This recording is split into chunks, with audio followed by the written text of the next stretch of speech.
Hello, John. I just finished watching your video, and I thought I would make a video response to it. And I want to apologize to everyone for the little lights that are going to be going across my face, but the sunlight is coming through the blinds over my window, so I hope that doesn't distract anyone. Anyway, there were a few things that stood out to me in your video, and I hope you don't mind that I bring them to your attention. One is that early on you said you call Jehovah's Witnesses Jehovah's wickedness. In fact, you actually say you like to call them Jehovah's Wickedness. And you say that's because that's all they are, is full of wickedness. And they're sending people straight to hell. After you've gone on to explain, why you have that opinion, near the end of your video, you directly address your viewer and say, if you're a dumb Jehovah's Witness. Now, the reason that stood out to me is you are a self-professed Christian. Obviously, you were reading out of the Bible, talking about Jesus, so it's pretty evident. I thought I might take an opportunity to read something to you out of the Bible. And this here is a King James, just like yours, just like the one you like to use.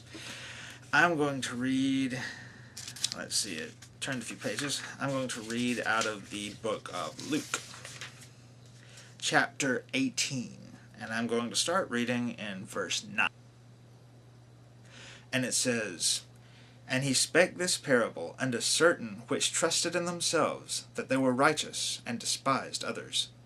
2 men went up into the temple to pray, one a Pharisee, and the other a publican. The Pharisee stood and prayed thus with himself, God, I thank thee, that I am not as other men are, extortioners, unjust, adulterers, or even as this publican. I fast twice in the week, I give tithes of all that I possess.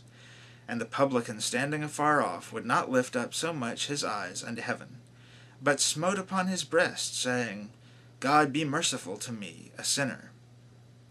And he concludes in verse 14, I tell you, this man went down to his house justified, rather than the other.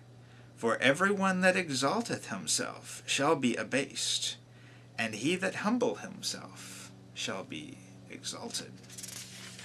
Now, I know it doesn't have quite the same effect hearing it over the internet as it would reading it for yourself, so I suggest you actually go and read that. Read Luke 18, verses 9 through 14, and then watch your own video again. And see if you see yourself reflected in this scripture at all. Because I, as a non-Bible believer, can see it. If I can see it, I think maybe you will too.